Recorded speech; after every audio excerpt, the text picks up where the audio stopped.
Ni Rasulullah sallallahu alaihi wasallam sebut, jangan ada dalam diri kamu nak pandang lemah orang lain. Jangan ada dalam diri kamu nak pandang orang lain tu tak standard kamu.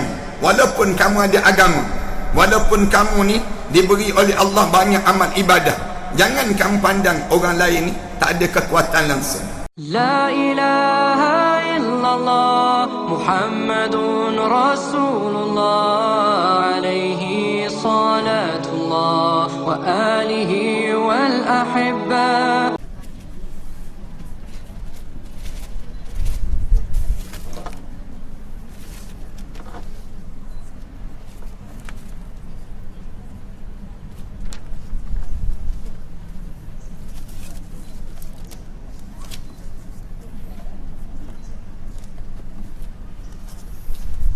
Bismillahirrahmanirrahim. Alhamdulillahirabbil alamin.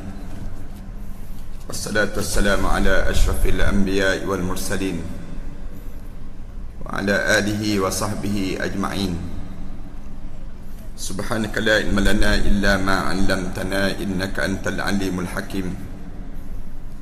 Ya alim 'allimna min ilmika kama tarda bihi 'anna. Ya halim khalliqna bi khuluqil hilmi وحققنا بحقائق العلم. اللهم أخرجنا من ظلمات الوهم وأكرمنا بنور الفهم وافتح علينا بمعرفة العلم وحسن أخلاقنا بالحلم وسهل لنا أبواب فضلك وانصر علينا من خزائن رحمتك يا أرحم الراحمين ويا أرحم الراحمين ويا أرحم الراحمين. أما بعد. Para hadirin yang dimati sekalian, alhamdulillah kita syukur pada Allah kerana sekali lagi kita diberi peluang oleh Allah untuk kita berada pada hari yang terakhir dalam kalender Islam ini, di mana hari ini kita kejap lagi ataupun lepas pada maghrib nanti, masuk maghrib je, kita dah masuk tahun baru dalam kalender Islam. Kita dah masuk dalam 1439 dan menandakan kitanya semakin jauh dengan Rasulullah dan semakin dekat dengan kematian dalam hidup kita. Yang ni yang kita kena faham bila kita masuk tahun baru dalam kalender Islam. Kerana jangan kita jadi terleka dengan hidup kita, jangan. Tetapi bila kita berada pada masa-masa sebegini, kita diminta supaya perbanyakkan amal soleh kita dan kita minta supaya agar kita dihusnul khatimahkan oleh Allah. Kita dimatikan dan dihadapkan di hadapan Allah dalam keadaan husnul khatimah. Macam mana kita nak dapat husnul khatimah ini kalau sekiranya kita tidak sentiasa berhati-hati ataupun kita tidak bertakwa pada Allah? Terlalu sukar untuk kita dapat demikian. Sebab itulah Islam diajar bila kita duduk di hujung-hujung tahun kalender Islam sebegini ataupun di hujung-hujung kesempatan dan peluang yang Allah bagi pada kita, maka kita ambillah peluang-peluang ini untuk mendekatkan diri kita pada Allah, bukan kita menjauhkan diri kita pada Allah. Lalu timbullah yang disebut dengan doa awal tahun, doa akhir tahun yang dilakukan ini. Bahkan kalau kita perhati betul-betul, memang tidak ada pun zaman Rasulullah baca doa ini, doa awal tahun, doa akhir tahun. Tak ada kita jumpa doa tersebut. Tetapi dibuat juga oleh alim ulama di akhir-akhir ini. Tujuan apa dia? Tujuan nak suruh kita jangan leka sangat. Bukanlah menjadi wajib, tidak. Jangan salah kita anggap pula, jangan. Ada di kalangan kita kata wajib nak kena baca doa awal tahun, doa akhir tahun, doa awal tahun. Tidak, dia tidak menjadi wajib pun. Cuma dia digalakkan di kalangan para alim ulama dengan tujuan nak suruh kita dekat diri kita pada Allah. Mendekatkan diri pada Allah ni bermacam-macam cara. Dan Islam tidak kata kita jangan buat macam ni, jangan buat macam ni, tak. Tetapi Islam suruh kita buatlah amal ibadah yang kita nampak dia boleh mendekatkan diri kita pada Allah. Ada orang yang nak baca Quran, dia baca Quran. Ada orang yang nak berdoa, dia berdoa. Ada orang yang dia nak bersedekah, dia bersedekah. Yang pentingnya penghujung hidup kita dan di awal hidup kita ini dengan perkara-perkara yang baik. Jangan kita buat amalan-amalan yang tak baik dalam hidup kita. Nanti semua amalan-amalan yang tak baik tadi, dia akan ditayang balik di hadapan Allah. Bila tayang balik di hadapan Allah, timbul penyesalan. Kenapalah aku tak buat yang ni? Kenapa aku tak buat yang ni? Sebab tu bila kita hidup pada hari ini, alhamdulillah Allah kurniakan pada kita peluang, kita berada pada saat sebegini. Para hadirin sekalian, jangan termasuk dalam konflik orang kita ni. Dia kata tak ada doa awal tahun, tak ada doa akhir tahun, doa jangan buat benda yang bid'ah dan sebagainya. Anak kata siapa nak buat dia buat, siapa yang tak nak buat dia diam-diam sudah. Jangan sampai peringkat saling berkelahi di kalangan kita kerana yang ni. Jangan. Asasnya ialah untuk mendekatkan diri pada Allah. Macam mana cara nak mendekatkan diri pada Allah? Islam buka ruang. Kita nak dekatkan diri pada Allah ni macam mana? Yang diajar oleh Rasulullah pun ada. Rasulullah yang disebut dan dibuat oleh para sahabat, tabi'in pun buat. Macam-macam cara dalam keadaan kita nak mendekatkan diri pada Allah. Sekarang ni orang nak dekatkan diri pada Allah melalui apa dia? Melalui WhatsApp misal contohnya. Buat grup WhatsApp. Kemudian masing-masing bukan nak riak, masing-masing tulis berapa ayat yang dibaca, berapa ayat Quran yang dibaca. Ada juga cara, macam-macam cara. Yang pentingnya cari jalan untuk dekat diri pada Allah. Cari jalan untuk dekat diri pada Allah tadi.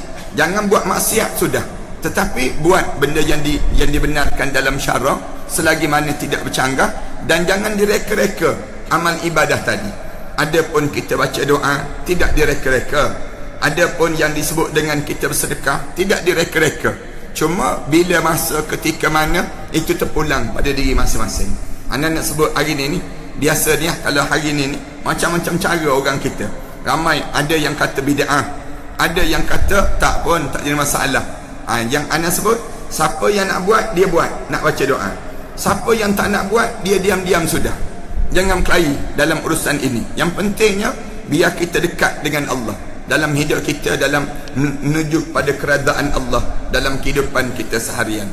Bila kita masuk tahun baru dalam kalender Islam, menunjukkan kita ni semakin jauh dengan Rasulullah dan semakin dekat kita dengan kematian. Yang ni yang kita kena faham. Walaupun kita jauh dengan Rasulullah, tetapi mesti kita cuba dekatkan juga diri kita dengan Rasulullah. Dekat ni macam mana? Selawat. Dekat ni macam mana? Mengamalkan sunnah Rasulullah. Dengan keadaan macam mana sekalipun, kita mesti cuba untuk mendekatkan diri kita dengan Allah dan juga Rasul. Kemudian pada masa yang sama, kita buat persiapan untuk kita nak menghadap di hadapan Allah masa kita semakin dekat dengan kematian dalam hidup kita. Ini mudah-mudahan Allah bagi kebaikan-kebaikan yang banyak dalam hidup kita di penghujung tahun dalam kita berada pada hari ini. Alhamdulillah, kita masih lagi diberi peluang oleh Allah ini untuk kita meneruskan perbincangan tentang mengenai sifat sombong. Sebab yang kedua yang menyebabkan orang ni jadi sombong. Sebab apa dia? Sebab dia rasa diri dia banyak amal ibadah. Ini dalam perbincangan kita kan. Di antara sebab yang pertama, dia rasa banyaknya ilmu. Orang bila dia banyak ilmu, dia jadi sombong juga. Ataupun sebab yang kedua, kenapa sombong ni terjadi? Kerana banyaknya amal ibadah. Dia rasa dia banyak amal ibadah, pun bahaya juga. Yang ni kan dalam perbincangan kita ni sebab yang kedua. Dalam sebab yang kedua ni, dalam kita banyak amal ibadah ini, dibincang pula tentang di mana dalam bab ibadah ini manusia takbur dalam hal keduniaan. Yang pertama. Yang kedua, manusia takbur dalam masalah agama. Kita bincangkan yang tu. Tak ingat dah kot, sebab tak masuk periksa ni dipanggil. Kita ustaz sebut mana pun saya dengar je lah ustaz sebut. Yang nak sebutnya, ni biasa terjadi. Sombong-sombong ni sebab apa? Sebab ni, di antara sebabnya kerana agama. Kadang-kadang orang yang ada agama ni dipandang lekeh pada orang lain. Orang yang banyak amal ibadah, dia banyak ilmu pun dipandang orang tu lemah. Orang tersebut tak ada kekuatan. Yang ni yang menyebabkan kamu sombong. Lalu Rasulullah sallallahu alaihi wasallam sebut, kafa bil mar'i syarran an yahqira akahul muslim. Memadailah seseorang itu menjadi jahat bila dia memandang lekeh terhadap orang lain. Orang Islam yang lain dipandang lemah, orang Islam yang lain dipandang hina. Memadailah kamu dianggap jahat. Kenapa dia kamu jahat? Kamu dianggap syarran. Syarran ni maknanya jahat. Kenapa kamu jahat? Kerana kamu pandang, kamu rendahkan kedudukan orang. Kerana setiap orang ni Allah bagi kelebihan tersendiri. Tak ada orang yang dia lebih di antara satu sama lain. Kita tak lebih kerana bangsa, kita tak lebih kerana harta, kita tak lebih kerana ni, tak. Tapi kalaupun kita lebih di sisi Allah, Allah sebut kerana takwa yang ada pada kita. Takwa apa kalau kita sombong? Macam mana kita boleh dianggap takwa kalau kita sombong? Bila kita sombong, kita memandang orang lain lemah. Ni Rasulullah sallallahu alaihi wasallam sebut, jangan ada dalam diri kamu nak pandang lemah orang lain. Jangan ada dalam diri kamu nak pandang orang lain tu tak standard kamu. Walaupun kamu ada agama, walaupun kamu ni diberi oleh Allah banyak amal ibadah, jangan kamu pandang orang lain ni tak ada kekuatan langsung. Ni cara yang disebut oleh Rasulullah. Alangkah banyaknya perbezaan antara orang yang bersikap takabur dalam hal keagamaan dengan orang yang benar-benar dicintai dan dikasihi oleh Allah Ta'ala. Beza dipanggil, diagungkan olehnya sebab baik sekali caranya beribadah. Cara kita beribadah tekun dan belum ada perintahnya yang dilalaikan ataupun dilengahkannya, apalagi meninggalkan ataupun mengabaikannya. Sebaliknya, semua yang menjadi larangannya pasti ditinggal dan dijauhi. Patutnya demikian. Orang yang ada agama ni, kalau kita ada agama, kita akan cuba usaha untuk tinggalkan benda yang dilarang oleh Allah, dan kita akan cuba untuk berbuat benda yang disuruh oleh Allah. Itu sifat dipanggil demikian. Anda pernah sebut pada jemaah sekalian kan, kita ni kalau kita suruh orang berbuat baik, orang akan suka dengan kita. Tapi kalau kita cegah kemungkaran, orang benci terus pada kita. Ini dia akan jadi demikian. Kita ni dalam Islam dia suruh dua, bergerak dua, amar ma'ruf nahi munkar dipanggil. Menyuruh orang berbuat baik dan mencegah orang kemungkaran. Kita tak boleh suruh je orang buat baik. Kalau kita suruh saja orang berbuat baik, kita tinggal, kita tak buat mencegah kemungkaran, maka dia tidak menjadi kesempurnaan. Islam ni dia jadi sempurna bila kita suruh orang berbuat baik, mencegah orang kemungkaran. Tapi bila kita suruh orang buat baik, orang suka dengan kita. Ustaz-ustaz kalau ceramah mengenai kelebihan itu, kelebihan ini, semua orang suka. Tapi kalau ustaz ni sentuh je, sentuh benda yang terlibat dengan kemungkaran, orang benci terus. Ustaz, jangan berpolitik ustaz. Ustaz, jangan sibuk nak cerita tentang urusan-urusan orang. Ni kita sentuh je benda yang mungkar, orang benci terus. Bila ana menulis dalam Facebook misalnya contoh, sebut tentang mengenai mati, cerita tentang mengenai kelebihan itu, kelebihan ini, ramai orang suka. Bila ana tulis saja tentang mengenai festival Arab, marah terus orang. Ni yang terbaru ni nak buat pesta gay seluruh dunia dipanggil. Nak buat di Kuala Lumpur kan, pesta gay pula. Yang terbaru ni nak buat pesta jantan dengan jantan yang terbesar dalam dunia. Nak buat kat mana? Nak buat kat Kuala Lumpur. Marah terus orang. Ustaz peduli apa ustaz? Ustaz tak tahu gay itu satu anugerah, dia sebut demikian. Ada yang telefon ada. Telefon marah. Tengking ada. Yang nak sebutnya gambaran manusia. Bila nak sebut tentang festival Arab, tak jadi. Nak buat di Kuala Lumpur, di BKL batalkan. Datang nak buat di Selangor pula. Nak buat di Selangor festival Arab. Dia kata jangan ganggu, orang Islam jangan ganggu, ini hak orang bukan Islam. Kita tanya balik, bila orang bukan Islam ada hak terhadap minum arak? Bila sebenarnya? Agama apa yang suruh benarkan minum arak? Ada agama Buddha tak benarkan minum arak, Kristian tak benarkan minum arak. Agama apa yang membenarkan minum arak? Tak ada. Habis tu yang minum arak tu kenapa? yang nak buat festival besar-besaran ni, kenapa nak buat? Dia pun jawab, kerana nafsu lah. Kerana nafsu. Jadi hak daripada mana hak ni? Hak yang ada ni. Ni tak sebut. Manusia ni bila kita tegur, sombong. Sombong. Yang ada kuasa dia tunjuk sombong dia. Sombong dia, aku ada kuasa lah, engkau tak ada kuasa. Orang yang ada agama pun sombong. Dalam agama, orang agama pun boleh jadi sombong juga. Sombong bila? Bila kamu diamkan terhadap kemungkaran tadi. Kamu sombong dengan agama kamu. Kamu ingat ke dengan bila ada agama pada diri kamu, agama ni sembahyang, puasa, zakat, haji begitu saja ke? Tak. Agama ni dia terlibat dengan urusan kehidupan manusia ini sendiri. Ini yang digambarkan. Apa pun yang ia harap adalah semata-mata untuk mencari keredaan Allah Azza wa Jalla. Dalam hidup kita ni, bila kita ada agama, kita sebutlah apa saja pun, buatlah apa saja pun, bukan nak pujian orang, bukan nak pada undi yang datang, bukan nak daripada apa dia, nak kepada sokongan, pengaruh dan sebagainya, tidak. Tetapi yang kita nak redha Allah Azza wa Jalla dalam hidup kita. Itu kaedah dalam hidup seorang hamba. Dan bukan hanya untuk dirinya sendiri, namun juga untuk seluruh umat ini. Islam diajar, bila kamu bawa agama, jangan kamu fikir untuk diri kamu je, jangan.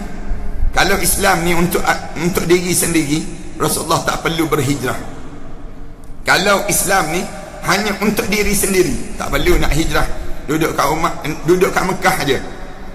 Nak solat di Mekah lah lebih baik solat. Kalau nak puasa di Mekah lah lebih baik puasa. Kalau nak haji di Mekah lah orang tunaikan haji. Tapi Islam ni bukan puasa, bukan hanya zakat, bukan hanya haji, tetapi Islam ni perlu kepada dilaksanakan dalam kehidupan. Bila perlu dilaksanakan dalam kehidupan, menyebabkan Rasulullah sallallahu alaihi wasallam berhijrah daripada kota Mekah menuju ke kota Madinatul Munawwarah. Itu dia ajar demikian. Kalau Rasulullah nak suruh Islam ni untuk individu je, Rasulullah boleh jaga diri dia saja, tak perlu untuk nak sibuk dengan orang lain. Tapi kenapa Rasulullah sallallahu alaihi wasallam pergi ke Madinah juga? Jawabnya, nak mengajar Islam ini untuk orang ramai, bukannya untuk diri sendiri, tidak, tetapi mesti terlibat dengan orang ramai itu sendiri. Memang seluruh makhluk itu baru akan memperolehi kesejahteraan serta keselamatan di dunia dan akhirat kerana mereka itu suka memaha-agungkannya. Kalau nak selamat hidup di atas dunia ni, hanyalah kembali pada Allah. Itu cara Tuhan kita nak sebut. Kalau kita nak suruh hidup sejahtera, hidup tenang, hanya dengan Islam. Tak ada agama yang lain yang boleh menenangkan dan menyelamatkan ummah ini. Tengok dalam sejarah bagaimana komunis membunuh orang, bunuh orang. Ramai mana Yahudi kena bunuh dalam peristiwa Holocaust. Misal contohnya, misal contoh yang banyak yang menunjukkan bagaimana selain daripada Islam semua musnah. Hanya Islam membawa perdamaian dalam kehidupan ini, jalan hidup. Dan ini pun dilaksanakan hanya kerana Allah Ta'ala dalam hidup seseorang, bukan kerana ada sebab yang lain. Jadi hamba-hamba Allah Ta'ala yang menjadi kekasih Allah Ta'ala suka mendekatkan diri pada Allah Azza wa Jalla, pada Allah Subhanahu wa Ta'ala, dengan jalan mematuhi serta apa sahaja yang diajarkan oleh Nabi Muhammad sallallahu alaihi wasallam. Lain halnya dengan manusia yang sombong dalam hal keagamaan. Beza dengan orang yang sombong dalam hal keagamaan, sebab ia membuat Allah Ta'ala murka dan amarah kepadanya kerana hanya bersenang-senang saja dalam amalan yang dilakukannya. Yang sombong ni kan, dia duduk, dia menyembunyikan ilmu Allah, dia letak dalam diri dia je. Dia buat amal ibadah untuk diri dia seorang. Ini sombong. Agama yang ada pada diri dia, Islam tak ajar demikian. Dan ini membuatkan dirinya jauh daripada Allah Subhanahu wa Ta'ala. Itu maksud sombong orang yang beragama. Kamu ada ilmu, kamu sembunyikan ilmu kamu.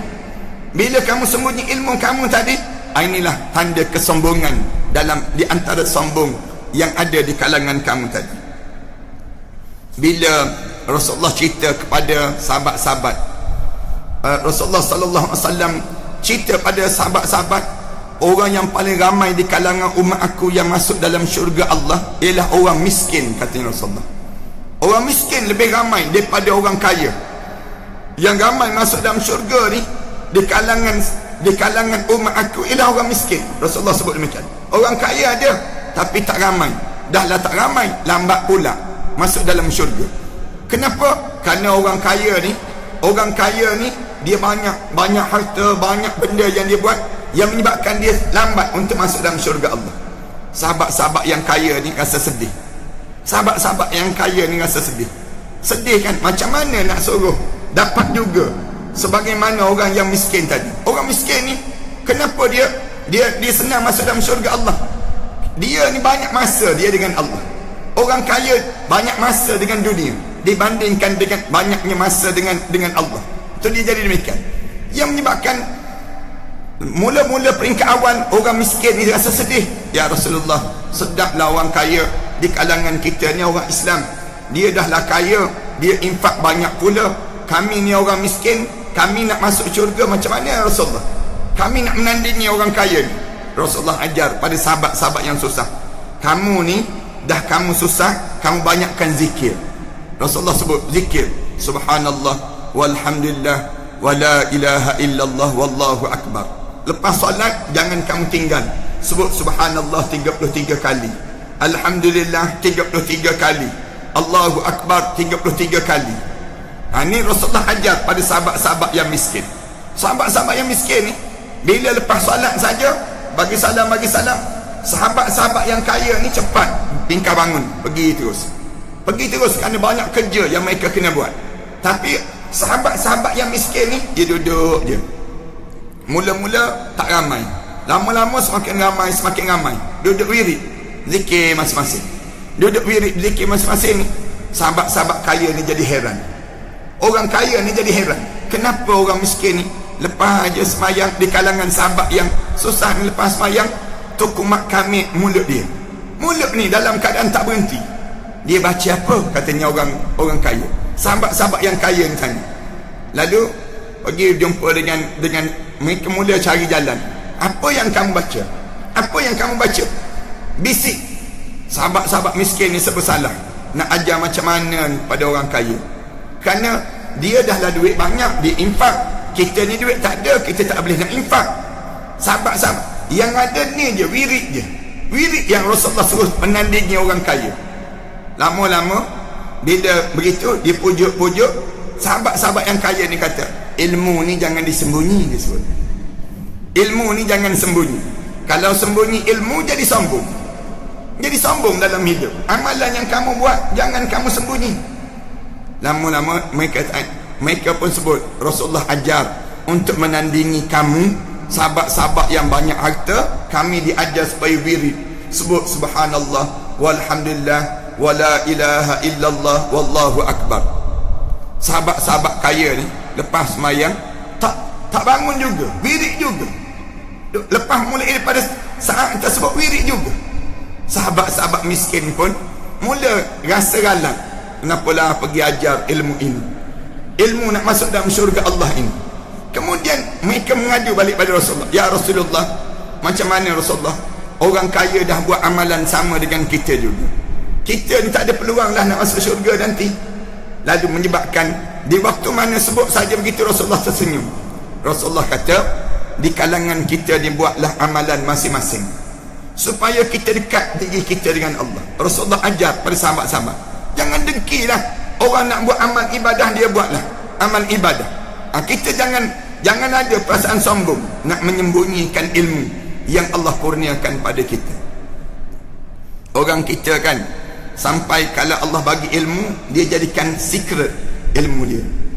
Dia jadikan sembunyi ilmu dia, tak nak bagi tahu. Kenapa tak nak bagi tahu? Bila kamu bagi tahu, kamu bimbang. Bila kamu bagi tahu, nanti akan mengurangi ilmu kamu. Tak. Allah jadikan ilmu ni, lagi kita bagi tahu, lagi bertambah ilmu. Ini cara beza dengan harta. Harta ni lagi kita memberi, lagi kurang. Ilmu tak. Ilmu lagi kita mengajar, lagi kita sebut, lagi banyak, lagi tawaduk dalam hidup. Ini kelebihan, sepatutnya demikian. Tapi jangan kamu memberi dengan tujuan yang lain. Bila kamu memberi, kamu mengajar dengan tujuan yang lain, menyebabkan kamu jadi sombong dalam hidup kamu. Tujuan apa dia? Tujuan nak duit. Tujuan apa dia? Tujuan nak suruh ramai pengaruh. Tujuan apa dia? Tujuan nak suruh orang kata kamu selebriti dan sebagainya. Ini semuanya merosakkan yang disebut dengan amal ibadah dalam hidup seseorang. Orang semacam ini merasakan tinggi diri. Kalau dia ada ilmu, kemudian disembunyi ilmu dia tadi, dia rasa tinggi diri, sehingga enggan berkumpul ataupun duduk bersama dengan orang-orang yang dianggap rendah martabatnya. Ni ada juga ni. Saya ni dah naik wali-wali, dia sebut demikian. Saya ni dah jadi kiai-kiai. Saya ni dah jadi maha guru dah.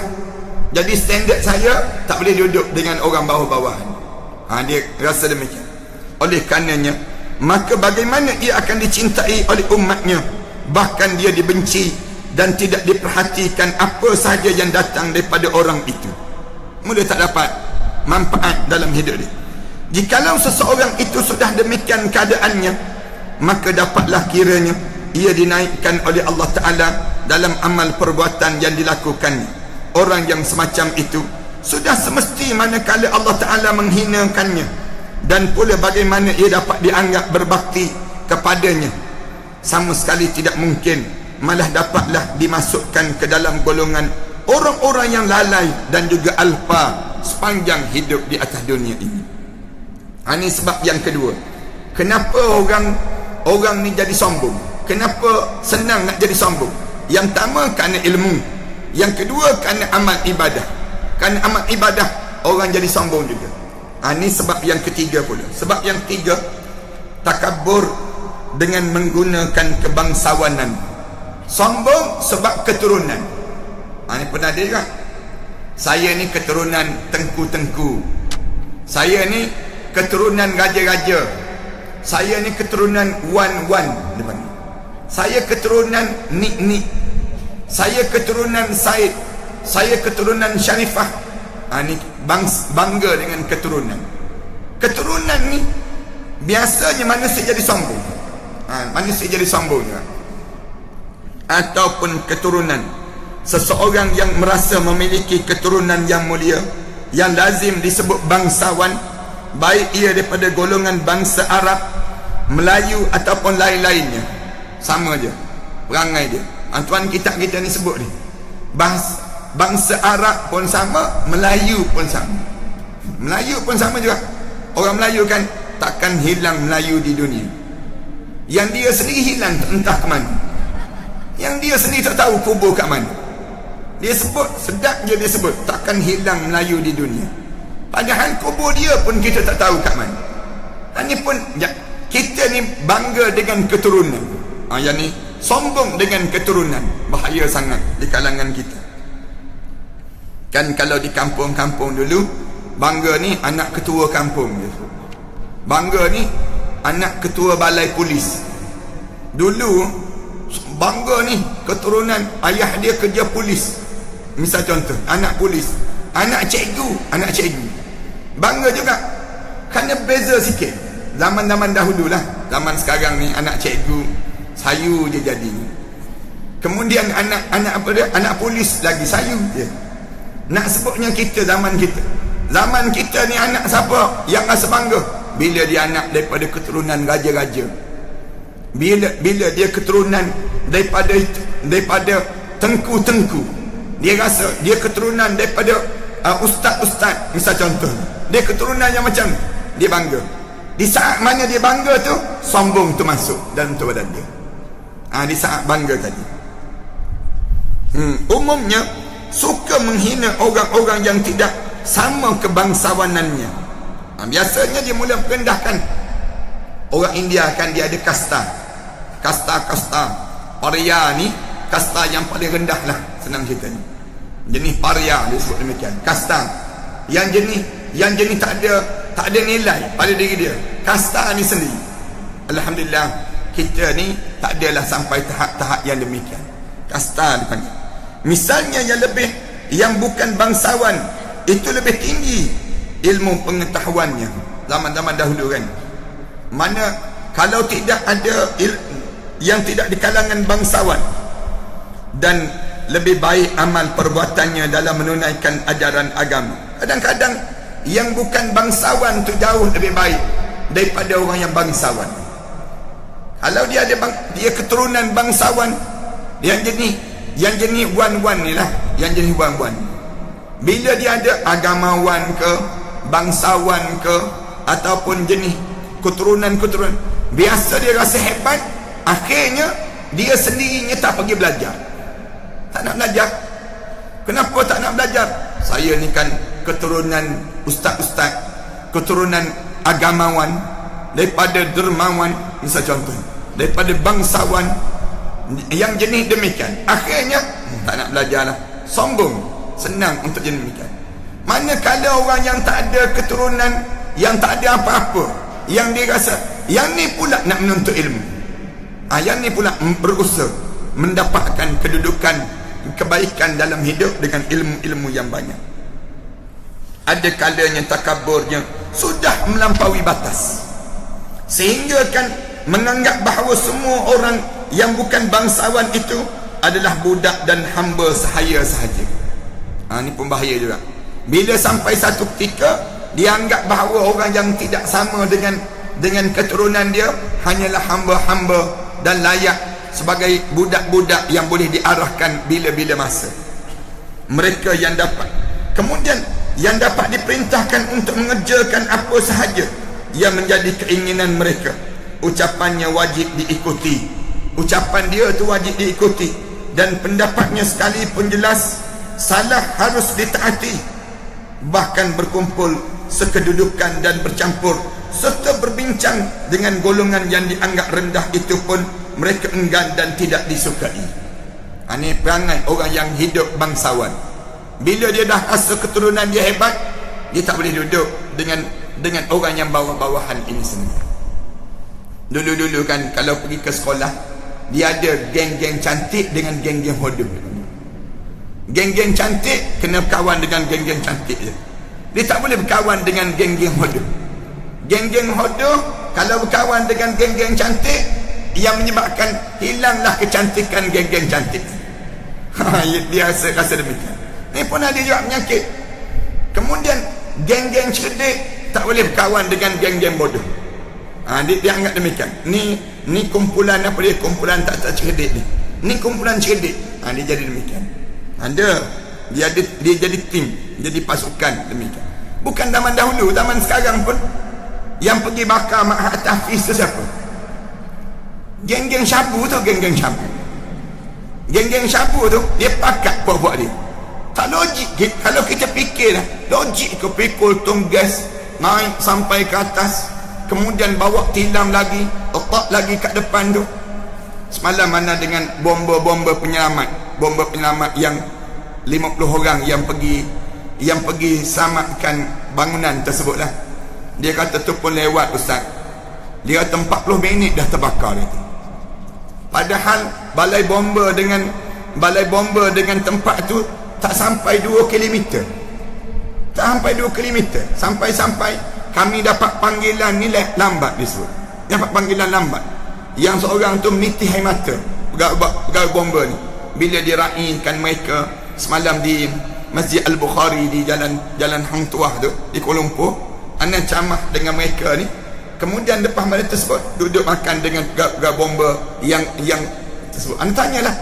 Dia kata, ustaz, kalaulah awal, dia kata alhamdulillah Allah akan selamat dia kata insya-Allah. Tapi dia kata dah 40 minit terbakar. Bila dah 40 minit terbakar, padahal dekat je, dia kata kami tak sampai 3 minit sampai tempat itu. Tapi masing-masing berharap.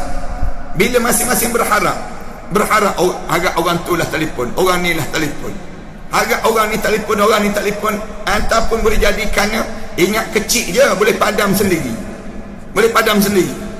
Allah yang ambil ni gawai bomba yang angkut jenazah tu, yang angkat tu, dia kata 17 orang satu tempat ni. 17 orang tu satu tempat, bertindan-tindan mayat ni. Saya angkat ustaz, ada lagi, angkat, ada lagi disebut. Angkat, yang alhamdulillah selamat 5 orang. 5 tu pegang gayuk di batang ekon disebut. Dia kata ni masak ni, daging ni masak kat depan tersebut. Dia cerita pada saya, dia meniti air mata nak sebutnya pegawai bomba. Dia kata, Allah, kalau lambat lagi, dia kata ramai yang meninggal dunia tersebut. Itu pun dah terlewat sangat dah. Anak kata ada hikmah Allah nak sebut, Allah nak ajar. Sebagaimana zaman Nabi Musa dengan Nabi Khidir. Kalau Nabi Musa tak tolak, Nabi Khidir tak tolak bangunan itu, niscaya tak tahu dalam tu ada harta yang terdapat di bawah bangunan rumah anak yatim tadi. Allah, dia nak ajar pada kita, nak bagi tahu ramai rupa-rupanya anak-anak muda kita ni terlibat dengan syabu. Tak pergi ke sekolah ni ramai. Orang kita yang tak pergi ke sekolah ni ramai. Macam mana caranya? Allah ajar dengan harga yang mahal. Semahal mana? Allah meninggal dunia 23 orang nak suruh kita celik mata.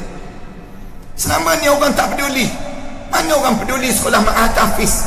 Ma'had Tahfiz ni anggap supaya orang derma je. Sebelum daripada ni, sekolah-sekolah sekular, sekolah-sekolah kebangsaan ini semua dapat peruntukan yang hebat. Sekolah yang betul-betul ni aset negara, anak-anak yang boleh menyelamatkan kita ke akhirat Allah nanti. Yang ni yang lebih utama. Ada kita nak peduli, orang kita tak peduli, kerajaan kita tak peduli. Mana nak bagi bantuan, nak bagi umum bantuan 30 juta, bagi pada permata pun 80 juta, bagi pada anak-anak kecil ni kan, budak-budak yang belajar sekolah tadika ni 80 juta, bagi sekolah tahfiz 30 juta badan ke? Ini cakap banyak kan kena gam tak kena gaya. Nak sebutnya tak badan langsung dalam hidup kita. Ini gambaran orang kita tak peduli pun sekolah tahfiz. Sekarang baru celik. Dia kata bila angkat ustaz, ada otak yang elok lagi. Padahal terbakar ni bertindan-tindan, 17 orang tu bertindan. Dalam keadaan bertindan 17 orang, angkat ada lagi, angkat ada lagi. Mereka tak boleh nak lari. Anak kata tak boleh ke tarik grill tu. Grill tu pula dia sebut grill tu pula baru. Dah lah baru disebut. Kemudian dalam keadaan yang katil tu pula sandar dekat dengan grill itu. Memang tak terbuka lah grill tu. Memang tak terbuka grill tersebut. Nak sebut naknya ajal seorang. Allah nak tunjuk. Ada seorang tersandar, dia kata, anak tanya yang tersandar tu siapa? Yang tersandar tu warden ustaz. Dia dah keluar dah, ustaz itu dah keluar dah, masuk balik nak selamatkan 17 orang meninggal dunia dengan dia. Anak sebutnya syahid orang yang demikian. Ni gambaran di kalangan kita ni. Berapa ramai di kalangan kita hidup dalam keadaan kelompok-kelompok yang Allah jadikan dalam keadaan begini, sombong dengan kelompok-kelompok mereka tadi, bangsawan-bangsawan tadi. Allah Akbar. Kita berdoalah mudah-mudahan anak-anak itu menjadi ahli-ahli syurga Allah. Dan mereka ni tak ada alasan untuk mereka dihumban ke dalam neraka Allah. Tak ada alasan. Bahkan mereka ni alasan yang kukuh untuk masuk dalam syurga Allah. Menghafal Quran lagi. Malam nak meninggal dunia tu, sempat lagi baca Quran ramai-ramai. Dirakamkan oleh guru dia, hantar pada ibu bapa malam terakhir mereka tersebut. Kemudian mereka dia pula tidur pula tempat yang baik, suasana yang baik, menghadap depan Allah. Mulut mereka tak berhenti sebut Allah, Allah, Allah meninggal dunia. Ni nak sebutnya sampai tahap demikian. Mati terbakar lagi, kecil lagi, anak-anak yang kecil-kecil lagi, dosa pun yang tak banyak. Allah jadikan demikian. Ada hikmah lah tu. Dia panggil. Kalau tidak kita tak tahu. Rupa-rupanya ramai di kalangan kita ni yang tak belajar, anak-anak yang tak belajar. Kerana kebetulan undang-undang di Malaysia kita ni, anak-anak yang lepas pada umur 12 tahun tak ada peraturan. Tak ada peraturan kena pergi ke sekolah ke tak pergi ke sekolah. Tak ada peraturan. Maknanya kita perlu ada undang-undang, wajibkan ibu bapa hantar lagi anak-anak. Patutnya kena ada undang-undang ni. Mana-mana ibu bapa yang tak hantar anak-anak ke sekolah, ibu bapa tu boleh didakwa di mahkamah. Patutnya demikian. Tapi kita ni 12 tahun je. Sampai 12 tahun bebas. Nak kerja ke, nak jadi apa ke, yang menyebabkan akhirnya mereka dalam keadaan yang terbiar, dengan syabu-syabu, dengan dadah, dengan pil kuda, macam-macam gaya yang ada di kalangan kita hari ini. Allahu Akbar. Bayangkan kita, kebetulannya mereka deal pula. Anak-anak ni dia berkelahi dengan orang luar yang dia berkelahi ni, budak-budak ni dia tak tahu orang ni sedang kena sabu, kena syabu ni. Saya diberitahu kalau kena syabu ni dia rosak habis badan, urat-urat dia jadi rosak yang seusia itu, dan dia jadi berani pelik. Berani dia tu luar biasa keberanian dia. Sampai peringkat dia berani buat benda-benda yang tak sepatutnya terjadi ini sendiri. Betul lah Allah sebut wal yakhshal ladzina law taraku min khalfihim dzurriyyatan dhi'afan khafu alaihim. Bimbanglah kamu kalau sekiranya kamu tinggal zuriat yang lemah agamanya, kamu tinggal keturunan kamu yang jenis tak ada agama. Khafu alaihim, kamu takut di atas mereka. Yang tu kalau kita meninggal dunia kita rasa takut dah. Anak-anak kita, kalau kita meninggal dunia dalam keadaan anak-anak kita ni dia berkelahi adik-beradik, berebut apa dia? Berebut harta pusaka pula. Lagi nayang kita. Ramai mana orang kita yang dah mati ni, yang masuk dalam kubur ni tak lepas.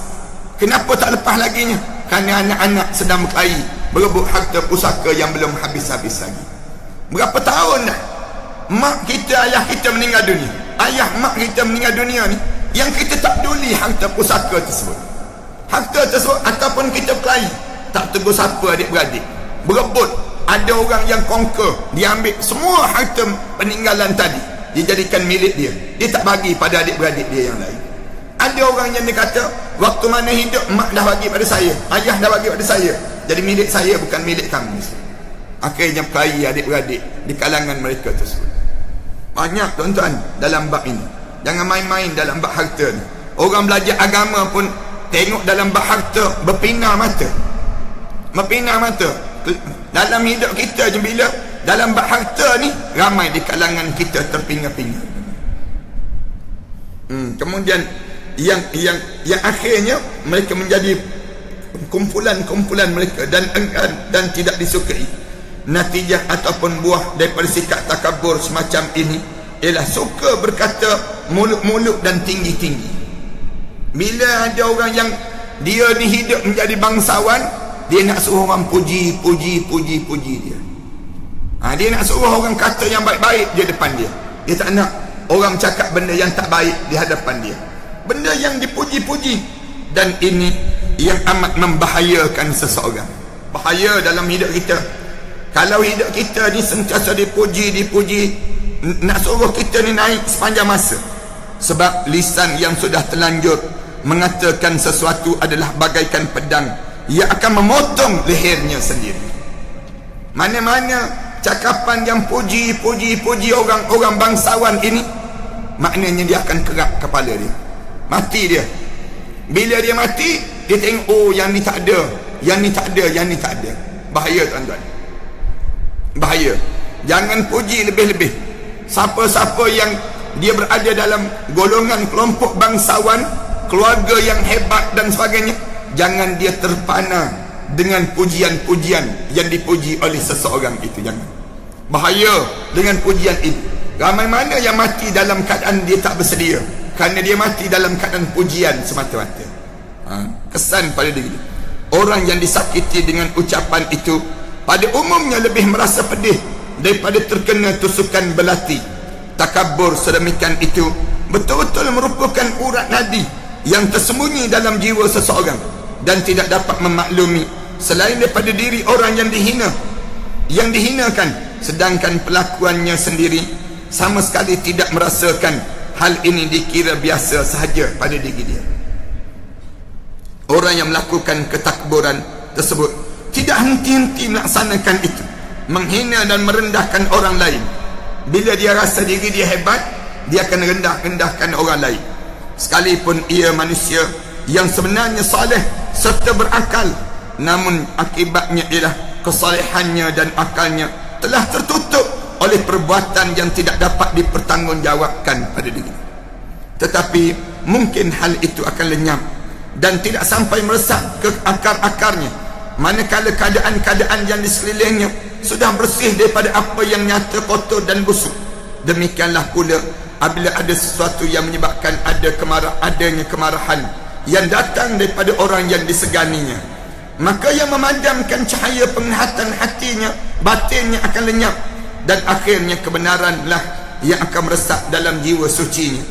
Masalah demikian inilah pernah terjadi juga di zaman hidup Rasulullah sallallahu alaihi wasallam.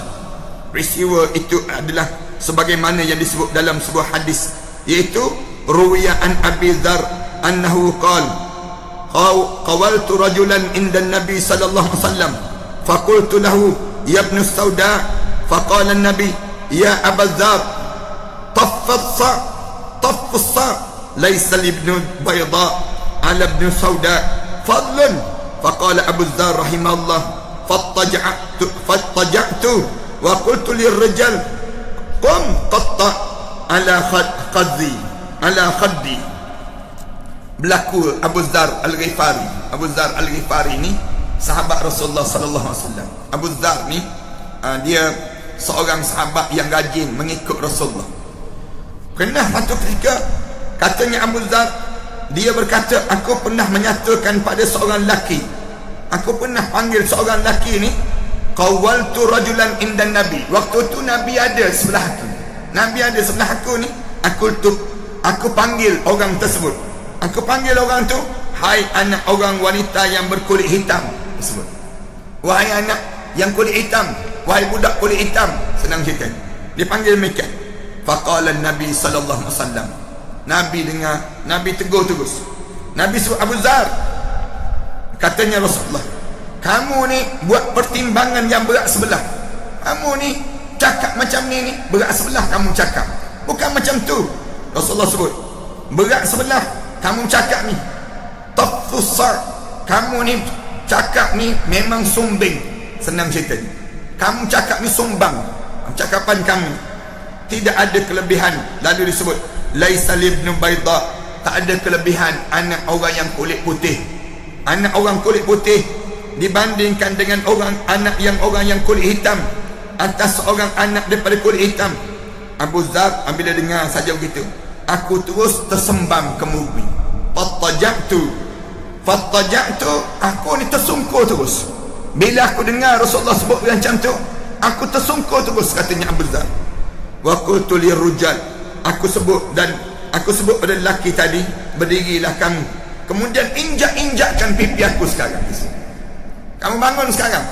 Bila Abu Dzar ni, dia dengar Rasulullah tegur dia tu, tak ada kelebihan orang yang kulit hitam dibandingkan dengan kulit putih, tak ada beza. Rasulullah sebut demikian. Kamu ni cakap hodoh, kamu cakap demikian.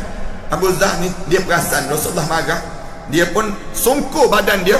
Dia panggil orang tadi, bangun dia sebut, bangun, pijak muka aku sekarang, dia sebut, pijak muka aku sekarang, kerana aku cakap hodoh terhadap diri kamu. Ini cara sahabat-sahabat Rasulullah sallallahu alaihi wasallam. Kita kan sibuk nak jadi muka putih, dia panggil. Sibuk kan nak muka putih ni, dengan kalau orang kita ni nak muka putih dia. Rasulullah sebut tak ada bezanya muka putih ke muka hitam ke, tak ada. Dalam hidup kamu ni, yang membezakan kamu ialah takwa yang ada dalam hidup kamu. Kamu jangan ingat kamu ni mentang-mentang lah kamu keturunan kamu macam ni, keturunan kamu hebat dan sebagainya, kamu rasa hebat. Tak, bukan kerana keturunan. Hidup ni jangan sombong dengan keturunan. Dalam hadis di atas jelaslah bahawa seorang itu tidak boleh menghina orang lain dengan mengatakan yang tidak disenangi oleh orang yang dikatakan tadi, seperti kata-kata berkulit hitam dan sebagainya. Dalam riwayat yang lain dikeluarkan oleh Ibn al-Mubarak dan Imam Ahmad bahawasanya Nabi SAW berkata pada Abu Dzar, lihatlah, yakni perhatikanlah, sebenarnya kau itu tidak lebih daripada orang yang berkulit merah, juga tidak lebih daripada orang yang berkulit hitam, kecuali kalau kamu dapat melebihi orang itu dengan ketakwaan yang ada pada diri kamu. Tak ada beza dengan Rasulullah. Kulit putih ke kulit hitam ke keturunan apa pun, tak ada beza di kalangan kamu, illa taqwa, kecuali kamu bertakwa pada Allah. Bila kamu bertakwa, kamu jadi mulia.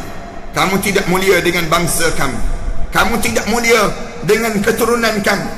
Kamu tidak mulia dengan jawatan kamu, tetapi yang memuliakan kamu ialah takwa yang ada dalam hidup kamu. Orang kita kan sibuk dengan bangsa. Orang Melayu hebat, Cina tak hebat. Cina pula sebut kami putih, manakala India hitam disebut.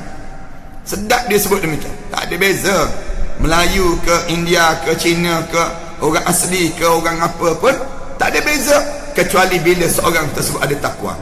Kalau Melayu sibuk dengan gay, sibuk dengan arak, Melayu sibuk dengan apa dia, sibuk dengan lesbian dan sebagainya, menyebabkan kamu hancur juga dalam hidup kamu. Berani kan orang bukan Islam ni sekarang ni mencabar orang Islam. Cabar ni nak buat festival arak, berani nak buat ni apa dia, tarian gay antarabangsa. Ni yang terbaru ni nak buat bulan September ni. Dah sebar dah tu iklan nak buat.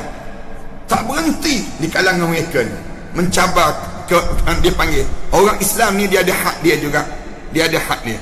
Kita sebut jangan kamu cabar lebih-lebih, jangan. Orang Islam ni dia kena melampaui batasan politik.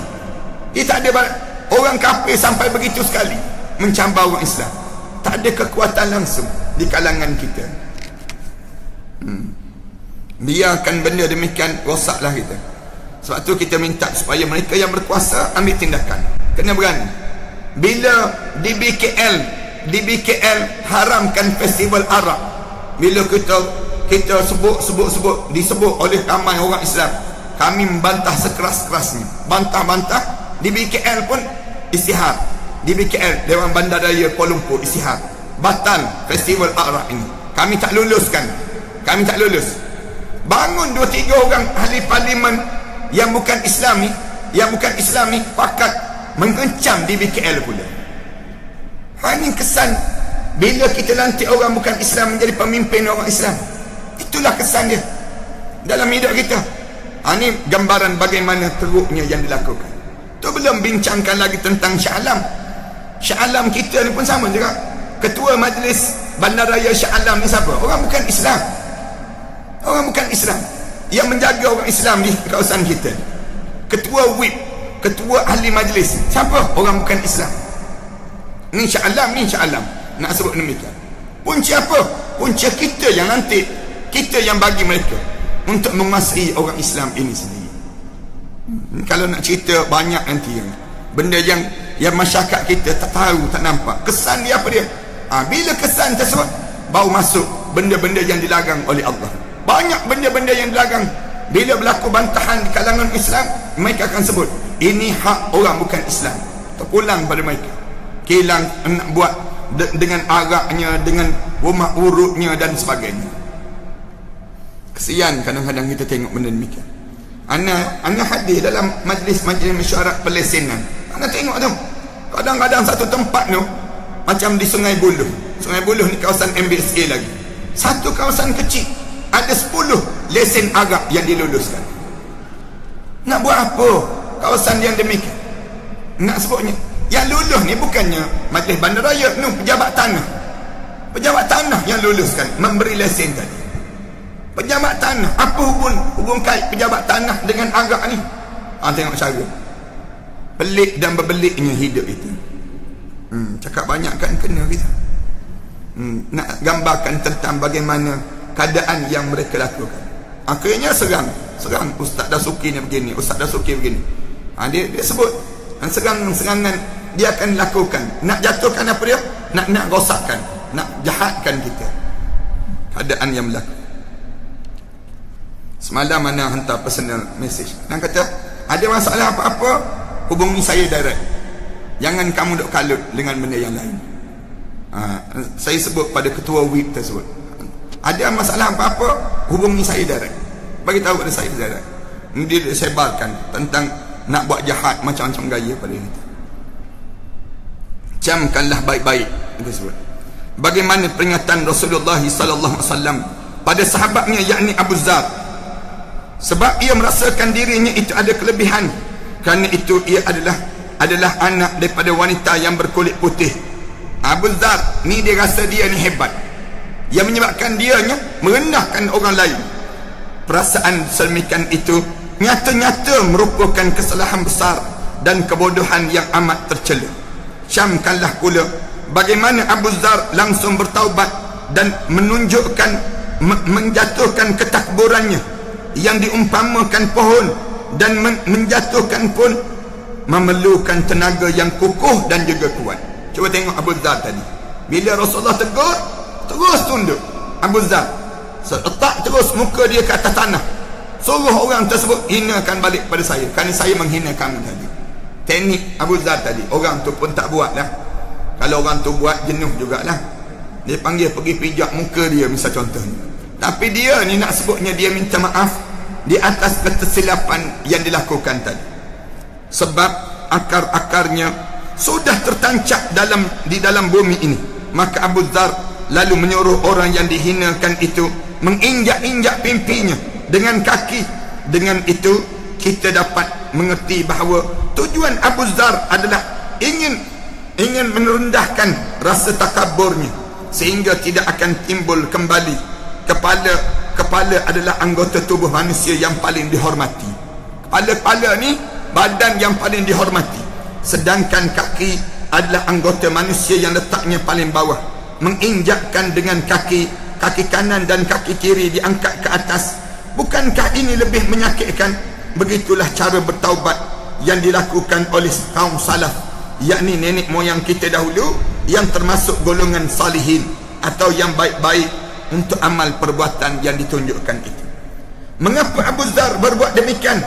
Yang semacam disebut di atas itu tidak lain sebabnya hanyalah kerana ia mengerti bahawasanya rasa mulia melebihi orang lain itu tidak ada ubat yang menyembuh kecuali dengan jalan menghina diri sendiri. Kalau kita rasa kita ni mulia, jalan untuk mengubati sikap takabur, sombong kita, hina diri kita sendiri. Menghina diri sendiri ni penting dalam hidup seseorang, dan hanya dengan cara semacam itu maka terlaksanakanlah penjebolan pohon ketakburan itu dapat dilakukan sampai ke akar-akarnya yang terdalam sekali. Ada pula cerita yang terjadi zaman Nabi Musa alaihissalam. Cerita ni sambung minggu akan datang nantilah, insya-Allah. Kita sambung yang cerita tentang zaman Nabi Musa alaihissalam. Mudah-mudahan Allah panjangkan umur kita supaya kita ni tidak menjadi manusia yang takabur, bahkan kita menjadi manusia yang tawaduk dalam hidup. Sallallahu ala Muhammad wa ala alihi wa sahbihi wasallam. Walhamdulillahirabbil alamin. Bismillahirrahmanirrahim. Alhamdulillahirabbil alamin. Wassalatu wassalamu ala asyrafil anbiya'i wal mursalin wa ala alihi wa sahbihi ajma'in. Allahumma ighfir dhunubana wa li abaina wa li ummahatina wa li ajdadina wa li masyayikhina wa li jami'il muslimin wal muslimat wal mu'minina wal mu'minat al ahya'i minhum wal amwat. Allahumma yassir awladana fi imtihanihim, khususan imtihan PT3 wa khususan imtihan SPM wa khususan fi hifdzil Quran Muhammad Baihaqi bin Muhammad Razali, Siti Khadra Muhammad Razali. Allahumma yassir, Allahumma shfi marda Siti Aminah binti Wahab. Allahumma shfi mardana wa mardal muslimin. Allahumma yassir awladana Ahmad Ashraf, Aimi Sazwani, Aimi Khairiyah, Umair Adli Danish, Akmar Rashidi, Amru Husaini, Muhammad Syafiq. Allahumma yassir lahum wa la tu'assirhum wa tammimhum bil khair. Rabbana ja'alna muqimas salah wa min dhurriyyatina Rabbana wa taqabbal du'a. Rabbana atina fid dunya hasanah wa fil akhirati hasanah wa qina adzaban nar. Sallallahu ala Muhammad wa ala alihi wa sahbihi wasallam. Walhamdulillahi rabbil alamin. لا إله إلا الله محمد رسول الله عليه صلاة الله وآله والأحبة. لا إله إلا الله محمد رسول الله